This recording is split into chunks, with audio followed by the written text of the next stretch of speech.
Good. തേടിയ വള്ളി കാലിൽ ചുറ്റി. എന്താ? വാ പറയാം.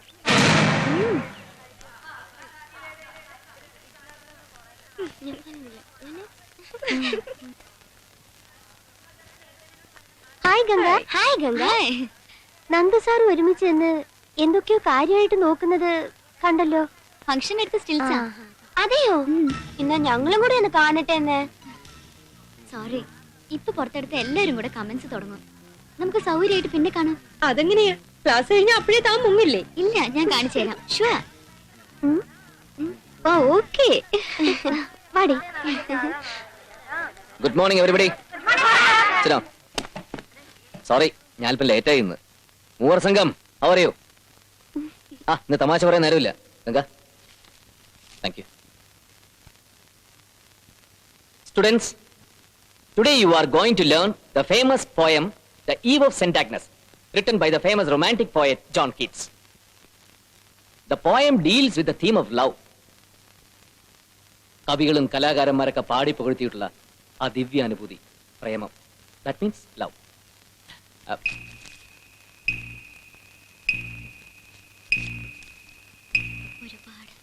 ഒരുപാട് ഇഷ്ടമാണ്.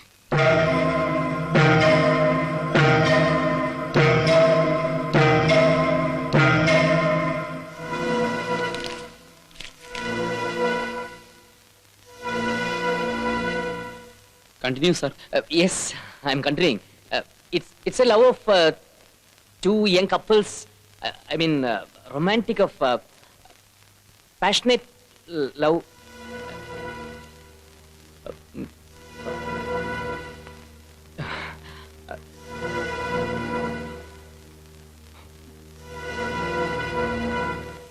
എന്തു പറ്റി സർ? ഒന്നുമില്ല. ഹെഡേക്ക്, തലവേദന, വല്ലാത്ത തലവേദന. We'll stop today.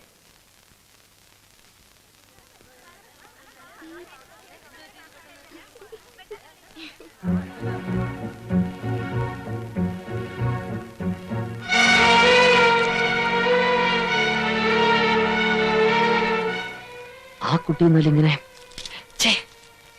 എന്ത് പറ്റി നന്ദു സാറേ? നത്തിങ്. പിന്നെന്താ ഒറ്റയ്ക്കിരുന്ന് പെറുപിറുക്കുന്നത്? പിന്നെ ഞാനൊരു പാട്ടിന്റെ ലൈൻ ആലോചിക്കായിരുന്നു. എന്നിട്ട് ലൈൻ കിട്ടിയോ? കിട്ടി, പക്ഷെ ട്യൂണിന് പൊരുത്തപ്പെടാത്ത ലൈനാ. ഓഹോ.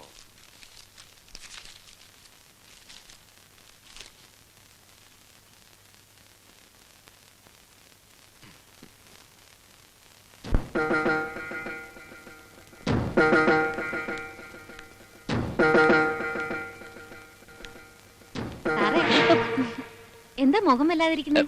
ഒന്നുമില്ല, ചെറിയൊരു തലവേദന. തലവേദനയോ? ഇപ്പൊ ഇടയ്ക്കിടയ്ക്ക് ഇങ്ങനെ വരാറുണ്ടല്ലോ, എന്താ? ഒന്നുമില്ല, ഈ ക്ലാസ് എടുത്ത് കഴിയുമ്പോ ഒരു. അതെങ്ങനെയാ? ആവശ്യത്തിനുള്ള വാചകടി അല്ലല്ലോ. എന്നിട്ടിപ്പോ എങ്ങോട്ടാ സർക്കിട്ട്? ലൈബ്രറി വരെ. ഉള്ള തലവേദന പോരാഞ്ഞിട്ടായിരിക്കും ഇനിയിപ്പൊ ലൈബ്രറിയിലേക്കൊന്നും പോകണ്ട. അതൊന്നും സാരമില്ല. അല്ല, ലൈബ്രറിയിലേക്കൊന്നും ഇതിലേ. സോറി, തലവേദനയിലെല്ലാം മറന്നു.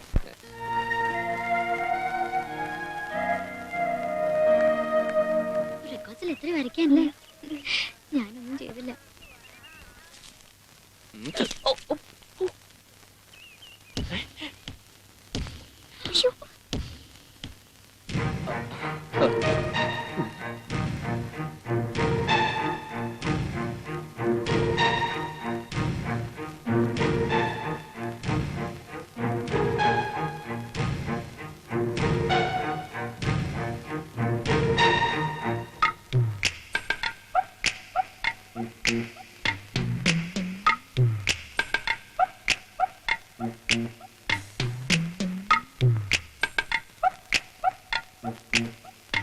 അയ്യോ,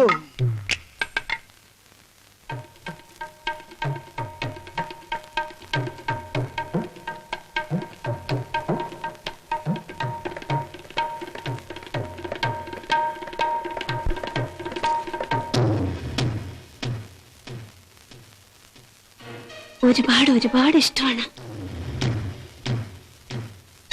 കറക്കുന്ന പശുവിനെ കൊടുത്തിട്ട് വിത്തുകാളയെ മേടിച്ചതുപോലെ ആയല്ലോ എന്റെ അവസ്ഥ. കർത്താവേ,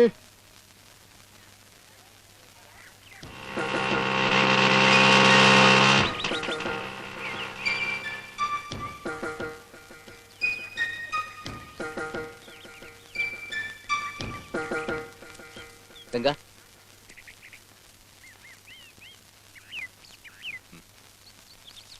പിന്നെ ഞാൻ കുട്ടിയുടെ ലെക്ചറർ അല്ലേ? അതെ. കുട്ടി എന്റെ സ്റ്റുഡന്റും. അപ്പൊ നമ്മൾ തമ്മിലുള്ളൊരു ഹലോ. ഹായ് ഗംഗ. ഹലോ.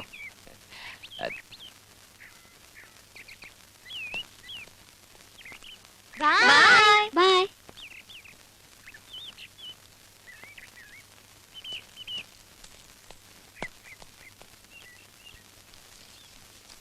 ഒരുപാട് ഒരുപാട് ഇഷ്ടമാണ്.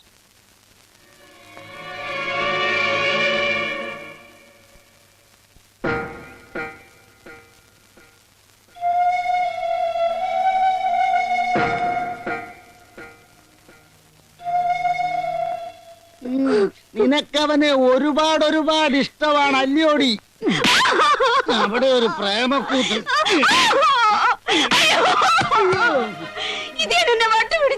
ശരി, എനിക്ക് വട്ട് പിടിച്ചിട്ട് വേണം നിനക്ക് ആ കോന്തൻ നന്ദഗോപാലിന്റെ കൂടെ പോയി പൊറുക്കാൻ.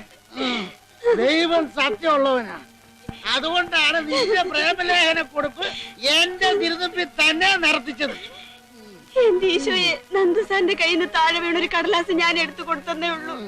അതിനകത്ത് എന്താണെന്ന് ദൈവത്തിനാണ് എനിക്ക് അറിയത്തില്ല.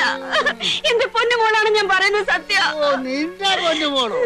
ആ കാര്യത്തിൽ എനിക്ക് ചില സംശയമൊക്കെ ഉണ്ടടി.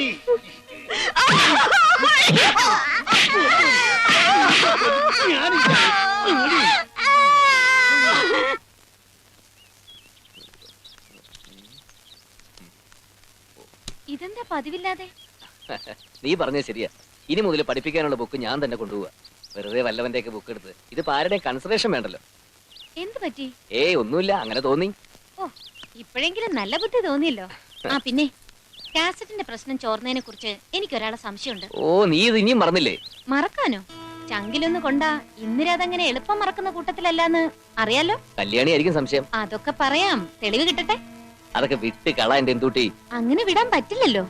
വേറെന്തും ഞാൻ സഹിക്കും. എന്നെ മണ്ടിയാക്കാൻ നോക്കിയാലേ അത് പൊറുക്കുന്ന പ്രശ്നമില്ല. അതിന് ഇന്ദിര രണ്ടാമത് ജനിക്കണം. സമയായി, പോണ്ടേ? വാ കേറ്.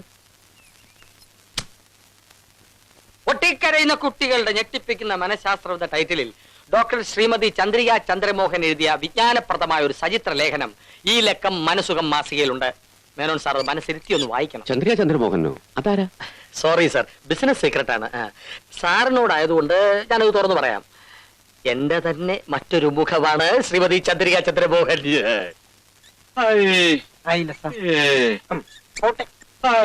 വണ്ടി പോട്ടെ. മിസ് ചിന്നമ്മയല്ലേ? മിസ് ചിന്നമ്മയല്ല, മിസ്സസ് ചിന്നമ്മ കറിയാച്ചൻ. എന്നെ മനസ്സിലായോ? ആരോഗ്യ യാസാമി. ആ, എന്തു പറ്റിയതാ? പാർട്ടിയിലെ ഗ്രൂപ്പ് വഴക്കിനെ തുടർന്ന് ആപ്പിലായൊരു നേതാവാ. മെന്റൽ ടെൻഷൻ കൊണ്ട് ആകെ കൺഫ്യൂഷനിലായി. ഇപ്പൊ ഗ്രൂപ്പിന്റെ കാര്യമേ വായി വരൂ. മാടപ്രാവിന്റെ മനസ്സാണെങ്കിലും കോഴിപ്പൂവന്റെ സ്വഭാവ. അല്ല, മിസ്സസ് ചിന്നമ്മ കറിയച്ചൻ എന്താ ഇവിടെ? ഡോക്ടർ ഗോൺസാൽവോ സാറിനെ ഒന്ന് കാണാൻ വന്നതാ. എന്താ കാര്യം? ഒരു മനോരോഗ പ്രശ്നം പറയാനാ. അദ്ദേഹം ഉണ്ടോ? ഒരു മിനിറ്റ്, ഞാൻ ഇപ്പൊ വരാം.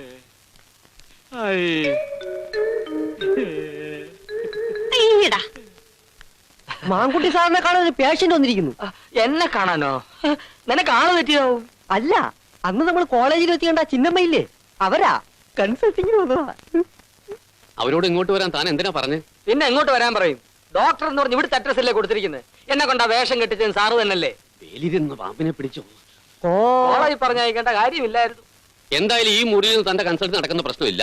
ഈ മുറി തന്നെ വേണമെന്ന് ആര് പറഞ്ഞു? വേറെ ഏതെങ്കിലും കൊള്ളാവുന്ന ഡോക്ടറുടെ മുറി എന്നാലും മതി. നമ്മുടെ VIP മുറി ഉണ്ടല്ലോ, അങ്ങോട്ട് പോയാലോ? എവിടെങ്കിലും കൊണ്ടുപോയി പ്രതിഷ്ഠിക്ക്. ഡോക്ടർ ഗോൺസാൽവോസ് റൂമിലുണ്ട്, ചെല്ലാൻ പറഞ്ഞു. ശരി.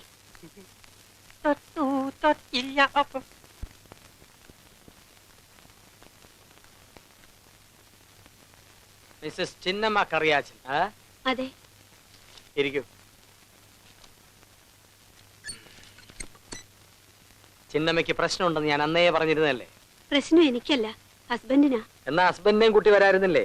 അയ്യോ, അത് ഞാൻ അറിയാതെയാ വന്നത്. അറിഞ്ഞാ പിന്നെ അത് മതി. രോഗവിവരങ്ങൾ പറഞ്ഞ മരുന്ന് എന്തെങ്കിലും തരാൻ പറ്റുമെന്ന് അറിയാനാ ഞാൻ വന്നത്. എന്റെ ട്രീറ്റ്മെന്റിൽ ഇഞ്ചക്ഷനും സിസേറിയനും ഒന്നും യാതൊരു സ്കോപ്പുമില്ല. ഹോപ്പ്ലെസ് ആയ രോഗികളുടെ മാനസിക വ്യാപാരങ്ങൾ അപഗ്രഥിച്ച് സമീപനങ്ങളുടെ വ്യത്യസ്തതയിലൂടെ സുഖപ്പെടുത്തുന്ന ഒരു പ്രത്യേക ചികിത്സാ രീതിയാണ് ഞാൻ അവലംബിച്ചിട്ടുള്ളത്. ചിഹ്നം ആ കിടുതാപ്പ് അവിടെ വയ്ക്കൂ. ആദ്യം രോഗി സൃഷ്ടിക്കുന്ന പ്രശ്നങ്ങൾ എന്തൊക്കെയാണെന്ന് അറിയട്ടെ. ഒക്കെ ഞാൻ പറയാം. I got it. ഞങ്ങളുടെ ഭാഷയിൽ ഇതിനെ ഡബിൾ പാരനോയിഡ് ആൽക്കഹോളിക് സ്കൈസോഫ്രീനിയ എന്നാണ് പറയാറ്. ആർക്കിട്ടും പാര വയ്ക്കരുതേ എന്ന് ഞാൻ എപ്പോഴും ഉപദേശിക്കാറുള്ളതാ. നിങ്ങൾ ഉദ്ദേശിക്കുന്ന പാരയല്ല ഈ പാര. ഇതൊരു മനോവൈകല്യത്തിന്റെ ശാസ്ത്രീയ നാമമാണ്. Double paranoid alcoholic schizophrenia.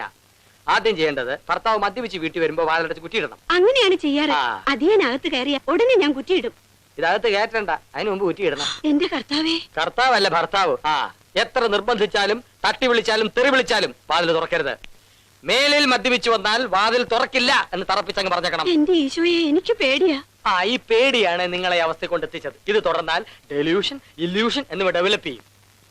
ഇത് ട്രീറ്റ്മെന്റിന്റെ ആദ്യ ഭാഗമാണ്. ഞാൻ പറഞ്ഞില്ലേ, മറ്റുള്ളവരിൽ നിന്നും വളരെ വ്യത്യസ്തമായ സമീപനമാണ് ഞാൻ പേഷ്യൻസിന്റെ അടുത്ത് വെച്ച് പുലർത്താറുള്ളത്. എന്നാലും സ്വന്തം ഭർത്താവിനെ. പിന്നെ അടുത്ത വീട്ടിലെ ഭർത്താവിനെ വെളിയിലാക്കി വാലടയ്ക്കാൻ പറ്റൂ? എത്രയോ പെണ്ണുങ്ങൾ ഇങ്ങനെ ചെയ്യുന്നു. പിന്നെ നിങ്ങൾക്ക് മാത്രം എന്താ അത്ര മടി? ഒരു കാര്യം ഞാൻ പറയാം, ഈ വാതിൽ നിങ്ങളുടെ കുടുംബത്തിന്റെ സുരക്ഷയുടെ വാതിലാണ്. ധൈര്യമായിട്ട് അടച്ചോളൂ. Close the door.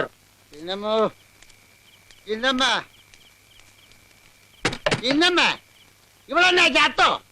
എടി മൊട്ടക്കാരൻ കുട്ടപ്പന്റെ മോളെ, എടി വാതില് തുറക്കാൻ, ഇല്ല ഞാൻ ചവിട്ടി പൊളിക്കും. തുറക്കടി വാതില്, വാതില് തുറക്കടി, ചവിട്ടി പൊളിക്കും. തുറക്കാൻ പറ്റിയല്ല. പറ്റുമല്ലേ? എടി ഇത് ഞാനാ, നിന്റെ കരുത്തെ കുരിശ് കെട്ടിയോ?